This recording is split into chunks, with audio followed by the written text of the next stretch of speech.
have I done but what was expected of me? Welcome to MsMojo, and today we're exploring where you know Olivia Cooke from. I'm here to share what you don't know about me. For this video, we're exploring this English actress's career thus far, highlighting her most recognizable and unrecognizable roles. Which role introduced you to Olivia Cooke? Let us know in the comments.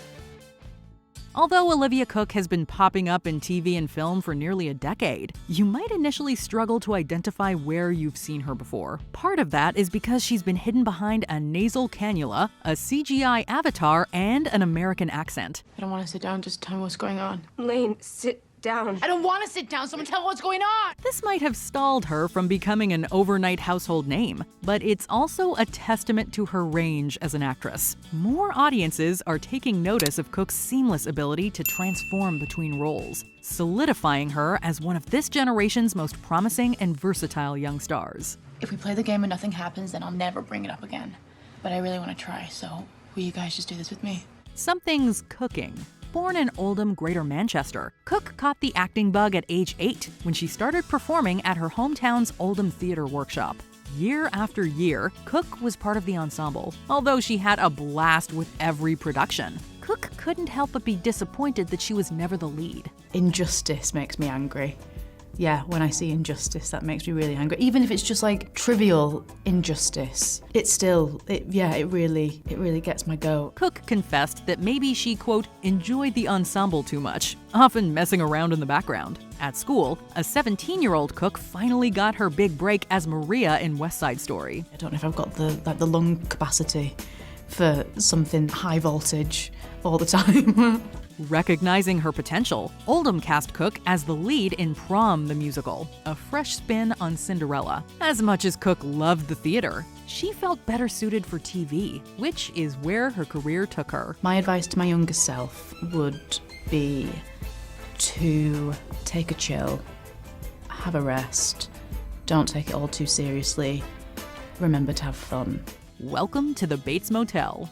Following parts in Blackout, The Secret of Crickley Hall, and what she described as, quote, cringy commercials, Cooke got her big break as Emma on Bates Motel. Hey, want to do this with me?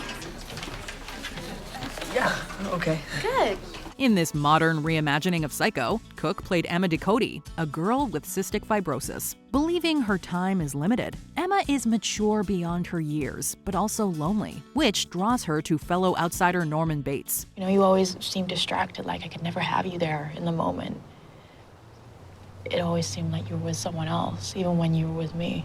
Cooke was surprised to book the role, not feeling confident about her audition tape and first crack at an American accent. The creators decided to make Emma a Manchester native, which could have allowed Cooke to fall back on her natural accent. How long have you lived here?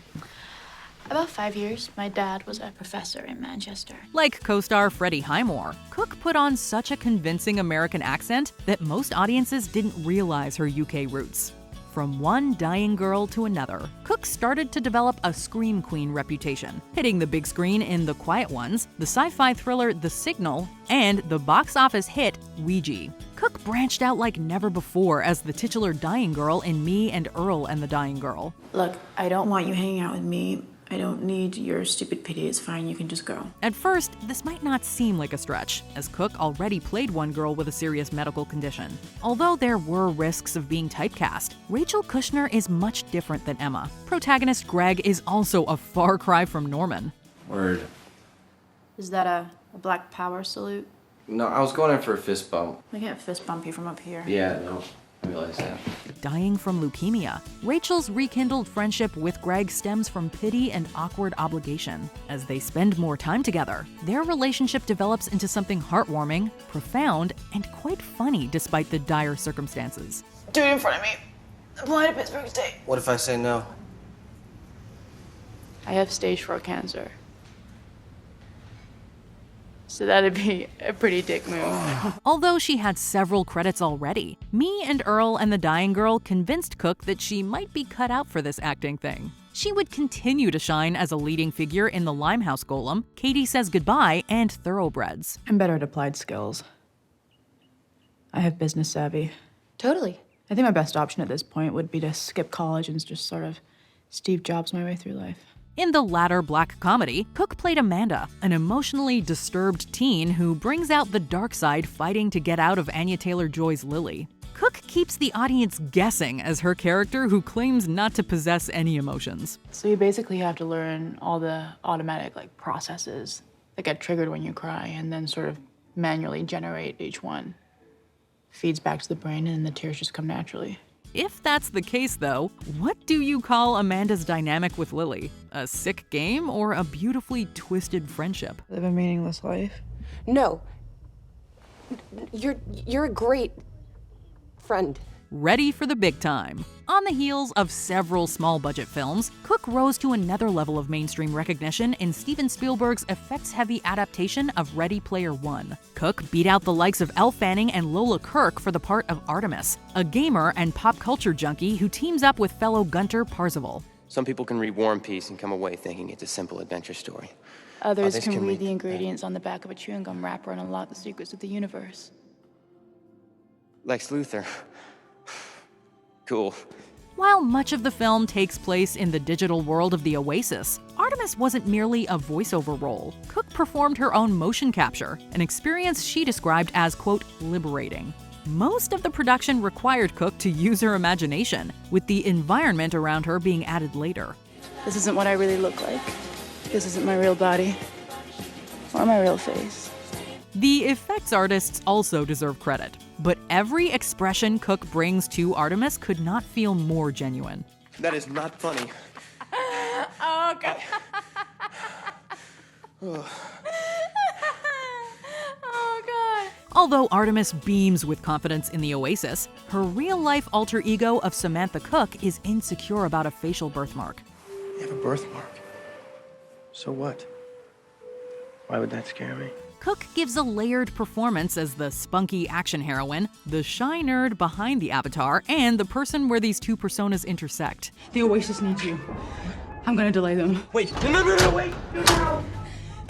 You'll forgive me for this, I promise. Rather than jump straight into another blockbuster, Cooke continued to pursue indie roles like Dylan in the drama Life Itself and the eponymous badass in Pixie. Cooke earned some of her best reviews in the Best Picture-nominated Sound of Metal. And you're speaking French now? Oh, my God, barely. I didn't know you could do that.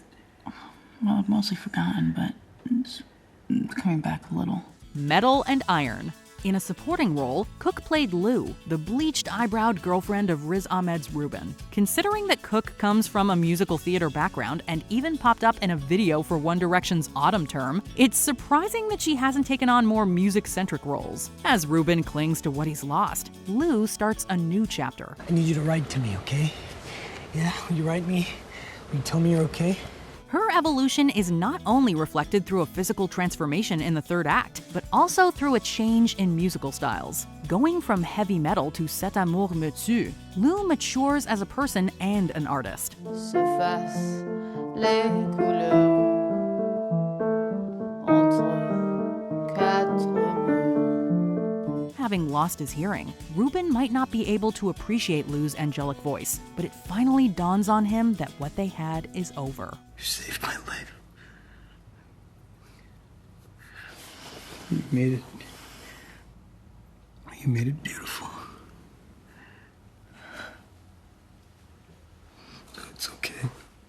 Cooke has returned to the small screen as well in Vanity Fair, the Apple TV Plus thriller Slow Horses, and what might be her most substantial role to date, Alicent Hightower in House of the Dragon. Do my senses lead me astray, or is everyone else asleep, dreaming the same woolly dream? Cooke's appearance in the fantasy epic has brought a few surprises. For starters, more people realized that she's English after several American roles. Most notably, Cooke replaced Emily Carey mid-season, playing Alicent as an adult. This wasn't the only change, as Millie Alcock matured into Emma Darcy as Princess Rhaenyra Targaryen. You should be resting after your labors.